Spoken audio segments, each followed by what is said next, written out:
Amis téléspectateurs, bonjour et bienvenue à ce rendez-vous de l'information. Au sommaire de ce rétro-flash 25 ans d'existence du PUR, le parti exige la libération de ses 2 députés et confirme sa participation aux élections présidentielles de 2024. 143e édition de l'appel de Seydina Limamoulaye Al-Mahdi, le portrait du vénéré guide des Layènes, c'est à suivre dans ce rétro-flash. Et puis 114e édition du Gamou de Serigne Ndiaga Sall à Altou dans le département de Guinguinéo, le ministre de la Jeunesse honoré par les propos du Khalife Serigne Moustapha Sall. Travaux du BRT et installation de toilettes publiques à Petersen, Mamadou Thiaw veille au gré à la salubrité des lieux. C'était tout pour les titres, le développement c'est dans un instant. Ravi de vous retrouver pour démarrer. Sachez que le Parti de l'Unité et du Rassemblement a célébré ce dimanche ses 25 ans d'existence au stade Amadou Barry de Guédiawaye. Une occasion pour le parti de réclamer la libération de ses 2 députés en prison dans l'affaire Amin Ndiaye, avant de montrer toute la détermination du parti à participer aux élections présidentielles de 2024. Cher Tidiane Sarr, que je vous propose d'écouter. Célébrer les 25 ans du PUR. Ouais, dañ koy célébrer sans euphorie. Parce que l'heure n'est pas à la fête. L'heure est au combat. Combat contre l'injustice. Combat contre la restriction des libertés. Combat contre l'arbitraire. Combat contre le 3e mandat. Combat contre toute tentative de réduire l'opposition à sa plus simple expression. Combat contre la détention arbitraire de Massata Samb et de Mamadou Niang. L'heure n'est pas à l'euphorie, car l'heure est grave.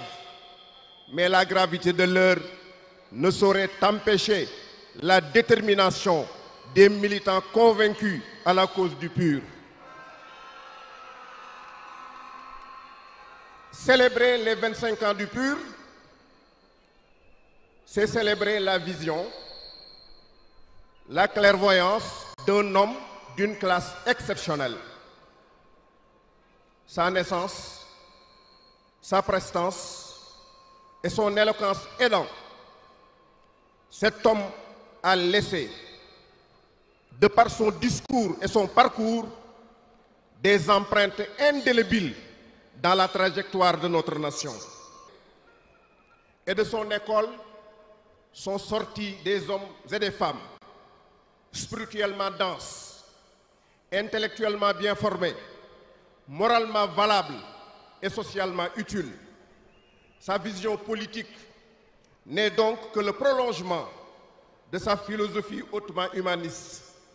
En jetant le PUR sur les fonds baptismaux, le 3 février 1998, Serigne Moustapha voulait simplement que les valeurs qu'il a professées au fil des temps impactent profondément et positivement l'arène politique sénégalaise.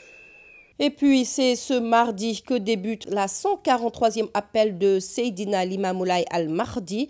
Prévu pendant 2 jours, ce grand rendez-vous religieux a pour thème la paix et le développement à la lumière des enseignements de Seydina Limamoulaye Al-Mahdi.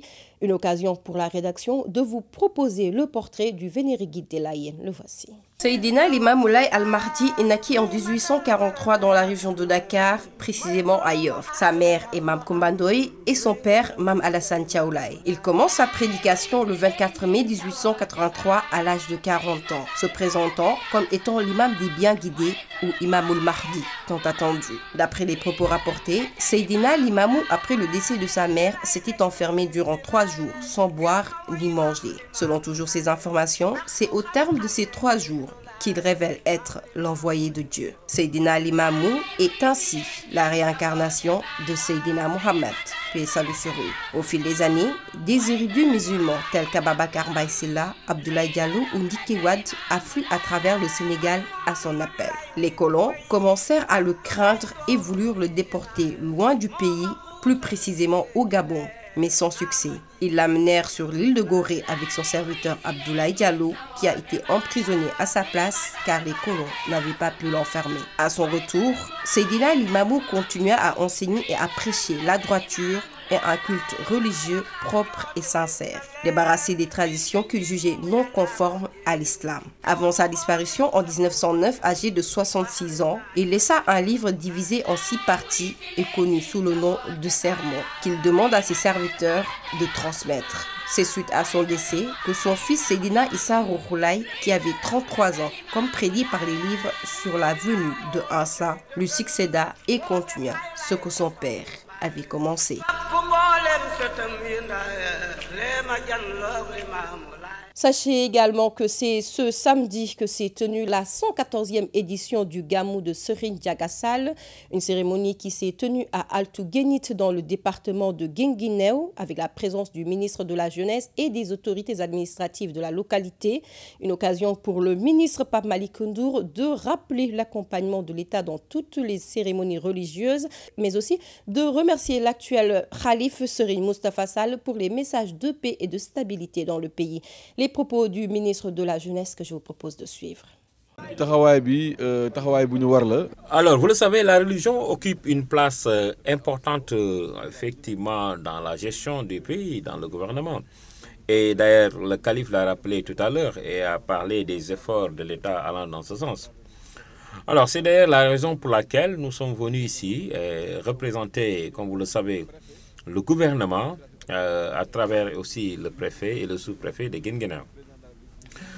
Comme vous le savez aussi, les autorités administratives ont toujours accompagné le département dans toutes les cérémonies religieuses, et ce grâce à l'accompagnement du président de la République du Sénégal, alors du Premier ministre également et du ministre de l'Intérieur, d'ailleurs, qui ont toujours œuvré dans, en tout cas, la mise en place de la stabilité et du rayonnement donc, social de tout le pays.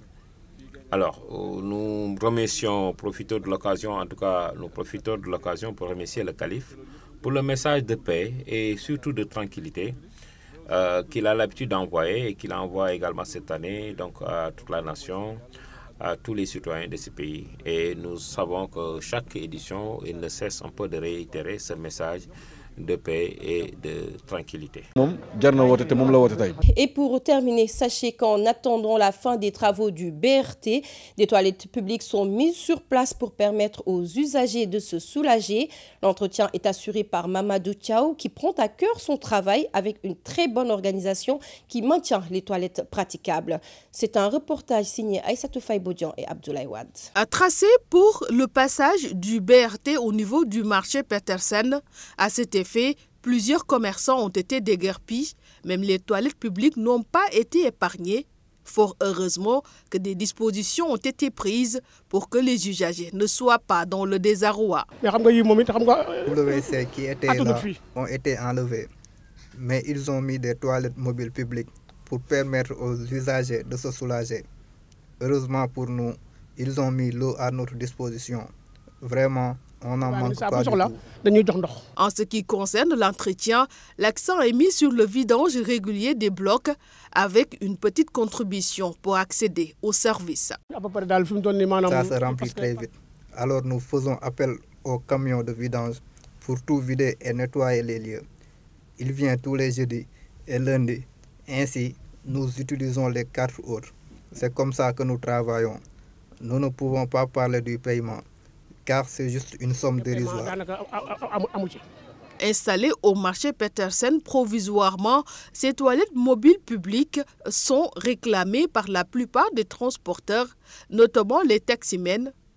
Dans les artères de la ville de Dakar, ce serait pour eux comme une épine enlevée du pied. Amis téléspectateurs, voilà qui met fin à ce rétro-flash. Merci de l'avoir suivi. Excellente suite de programme sur Tawhid TV.